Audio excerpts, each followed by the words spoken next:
Hello guys, welcome back to my YouTube channel NCE classes. तो guys, कैसे हो आप सब? आई होप आप सब अच्छे होंगे। तो आज की इस वीडियो में हम पढ़ने वाले हैं वोल्केनोस के बारे में, मतलब ज्वालामुखी विस्फोट के बारे में। तो चलिए स्टार्ट करते हैं हम अपनी वीडियो। तो गाइस, सबसे पहले आप ये समझिए कि ज्वालामुखी विस्फोट क्या होता है। ज्वालामुखी को फटना ही हम क्या बोलते हैं? ज्वालामुखी विस्फोट। तो देखिए, आप सबको पता है कि हमारी अर्थ सरफेस है और अर्थ सरफेस के नीचे हमारी क्या है? अर्थ क्रस्ट है। तो अर्थ क्रस्ट में हमारा क्या होता है? एक ओपनिंग हो जाती है जिससे हमारी gas, molten rocks, material, acid होती है, स्ट्रीम, वो सब बाहर आ जाते हैं और उसे ही हम बोलते हैं ज्वालामुखी का फटना, है ना। हमारा क्या है? हमारी एक ओपनिंग हो जाए, an opening in the earth crust. Earth crust में एक ओपनिंग होती है जिसकी वजह से जो गैसेस होती है हमारी, मोल्टन रॉक्स, मटेरियल आपकी क्या होती है? लिक्विड फॉर्म में होते हैं। जो हमारे एसिड्स का मतलब होता है हमारी डस्ट और स्टीम का मतलब होता है हमारी हीट, फायर, है ना। वो सब बाहर की तरफ आ जाती है और उसे ही हम बोलते हैं ज्वालामुखी का फटना। देखिए, मैंने आपके यहाँ आपके लिए एक डेफिनेशन और लिखी हुई है। एक सेकेंड गाइस, हम थोड़ा सा जूम कर लेते हैं। बस इतना ही सही है, ठीक है।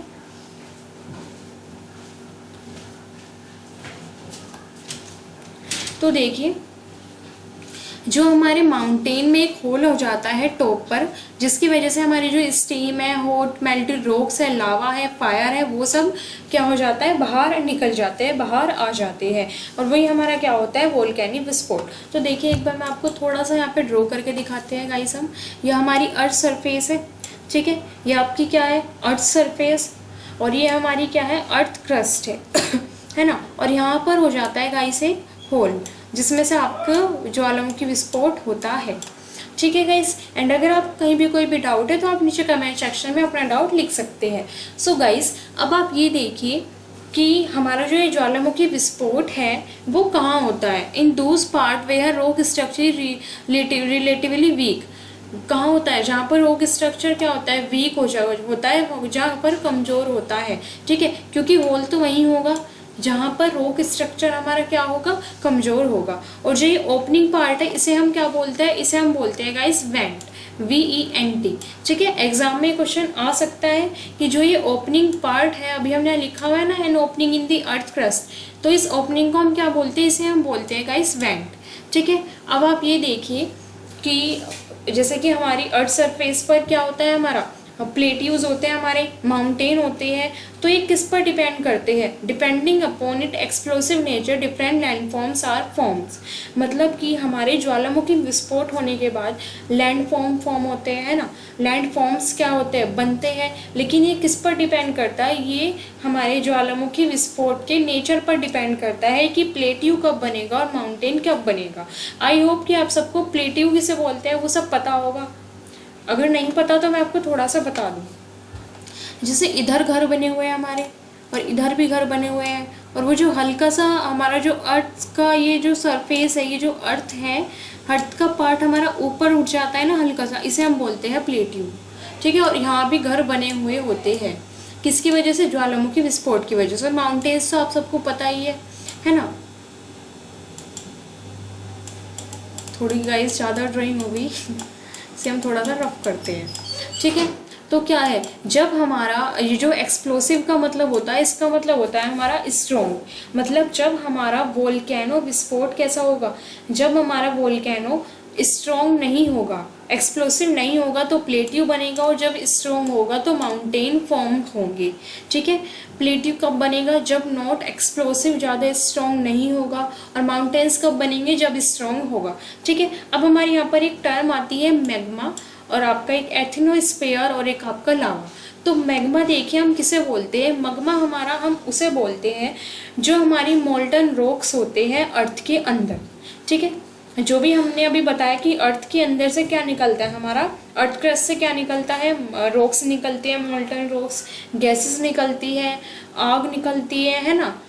तो जो अर्थ के अंदर होती है उन्हें हम क्या बोलते हैं? मैग्मा बोलते हैं। और जब वो अर्थ के बाहर आ जाती है तो उन्हें हम बोलते हैं लावा, ठीक है। एग्जाम में क्वेश्चन आ सकता है कि डिफरेंस बिटवीन मैग्मा एंड लावा। तो मैग्मा हमारा क्या होता है? जब भी हमारे मोल्टन मटेरियल अर्थ के अंदर होंगे उसे हम बोलते हैं मैग्मा, और जब वो अर्थ के बाहर आ जाते हैं, come out from the earth, तो हम उसे बोलते हैं लावा, ठीक है। और आपका जो ये एथेनोस्फीयर होता है, अपर मेंटल होता है हमारा, ये क्या होता है गाइस, हमारी अपर मेंटल, ठीक है। ये गाइस यहाँ पर स्पेलिंग में मिस्टेक है, यहाँ आपका MANTLE, ठीक है, ये आपका ए है यहाँ, ठीक है। ये होता है हमारा source of magma. Source of magma हमारा क्या होता है, एथेनोस्फीयर मतलब अपर मेंटल, क्योंकि हमारी एक लोअर मेंटल होती है, एक अपर मेंटल होती है ना।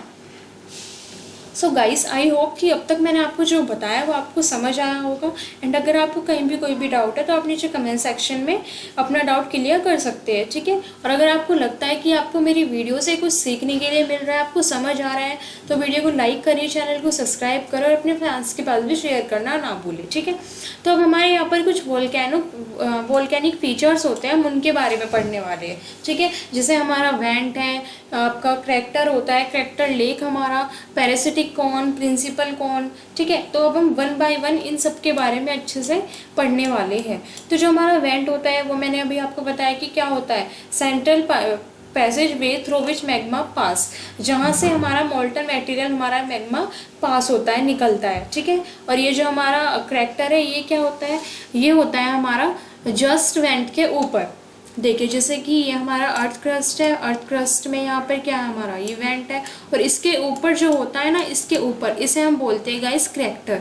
क्या बोलते हैं हम इसे, क्रैटर बोलते हैं। और क्रैटर लेक क्या होता है, जब ये वाला एरिया पानी से भर जाता है तो हम इसे बोलते हैं क्रैटर लेक, ठीक है।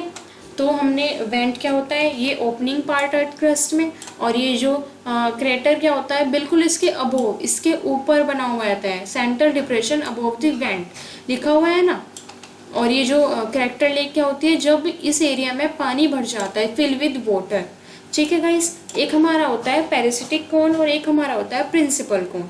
तो पैरासिटिक कोन वो होती है जो वोल्केनो इरप्शन, देखो गाइस जैसे कि यहाँ पर वोल्केनो इरप्शन हो रहा है, तो यहाँ पर साइड में क्या होगा, छोटे छोटे से क्रैक्स पड़ जाते हैं, है ना। और सरफेस में छोटे छोटे से वो जो क्रैक्स पड़ जाते हैं उन्हें ही हम बोलते हैं पैरासिटिक कोन। ए वोल्केनिक इरप्शन में create cracks in the volcano, जब वोल्केनो में वोल्केनो इरप्शन की वजह से क्रैक्स पड़ जाते हैं ना, उन्हें ही हम बोलते हैं क्या, पैरासिटिक कोन। और प्रिंसिपल कोन क्या होता है हमारा, एडजेसेंट स्मॉल वोल्केनिक कोन। प्रिंसिपल कोन तो हमारा वही होता है कि जिसमें से हमारा ये वोल्केनो इरप्शन हो रहा है, ठीक है। सो गाइस, अभी हम पढ़ने वाले हैं क्लासिफिकेशन। क्या पढ़ने वाले हैं हम, क्लासिफिकेशन ऑफ वोल्केनो। वोल्केनो के क्लासिफिकेशन के बारे में हम पढ़ने वाले हैं। एंड अगर आपको कहीं भी कोई भी डाउट होगा तो आप नीचे कमेंट सेक्शन में अपना डाउट क्लियर कर सकते हैं।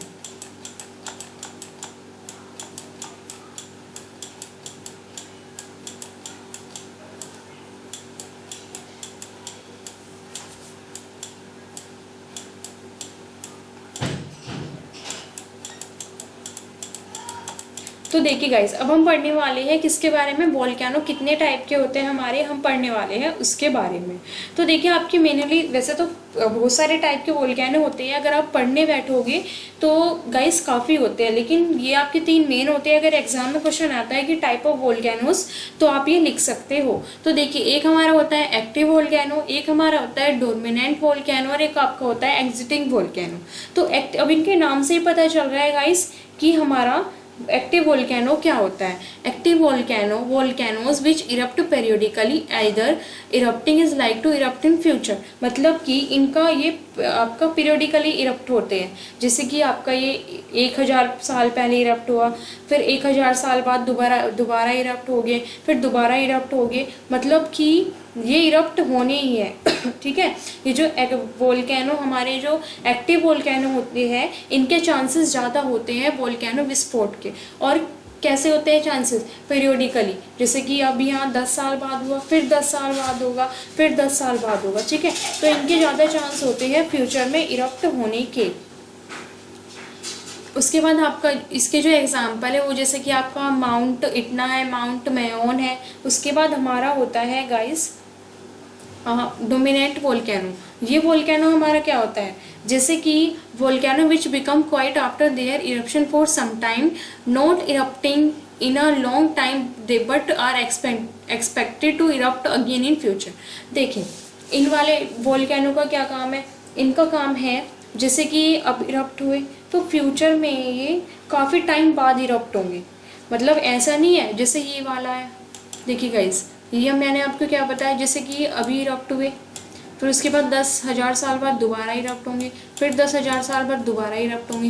लेकिन जो ये वाला है ना, जैसे ये एक बार अगर ज्वालामुखी विस्फोट हो गया डोरमेंट वोल्केनो का, तो फिर इसके चांसेस बहुत कम होते हैं। यहाँ लिखा हुआ है ना, not erupted in a long time, काफ़ी लंबे समय तक भी इरप्ट नहीं होता है। बट हम क्या करते हैं, हम एक्सपेक्ट कर सकते हैं कि हाँ ये फ्यूचर में दोबारा से इरप्ट होगा, ठीक है। और उसके बाद जो हमारा ये एग्जिटिंग वोल्केनो है, इसके कोई इंडिकेशन नहीं होते हैं फ्यूचर में इरप्शन होने के।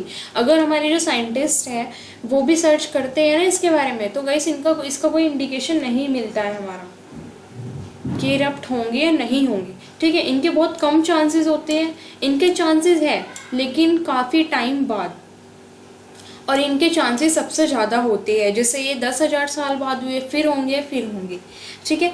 तो एग्ज़ाम में आपके जो एग्ज़ाम के पॉइंट ऑफ व्यू से है गाइस, ये मोस्ट इंपॉर्टेंट है, आप इसे अच्छे से कर लेना। एंड अगर आप अब देखिए गाइस, एक चीज़ और मैं आपको क्लियर कर दूँ, अभी मैंने आपके लिए सिर्फ 2-2 लाइन की डेफिनेशन लिखी, एग्ज़ाम में आपको लिखना होता है गाइस काफ़ी लंबा, है ना। अगर मैं भी यहाँ लंबी डेफिनेशन लिखूंगी तो पहली चीज़ तो आपको समझ नहीं आएगा, और दूसरी चीज़ आप रट्टे लगाने की कोशिश करोगे, और वो गलत है गाइस। तो आप सिर्फ समझिए कि एक्टिव वोल्केनो क्या होता है, वेंट क्या होता है, हमारा करैक्टर क्या होता है। अगर आप इन सबको अच्छे से समझोगे तो आप एग्जाम में अपने आप बनाकर लिख पाओगे। और आई होप कि आप सबको गाइस बना के लिखना आता होगा, है ना। सो गाइस, आई होप कि आपको पूरा समझ आया होगा। अगर आपको कहीं भी डाउट है तो आप नीचे कमेंट सेक्शन में अपने डाउट क्लियर कर सकते हैं। तो मिलते हैं अपनी नेक्स्ट वीडियो में। And guys, don't forget like, subscribe and share. Thanks for watching my video.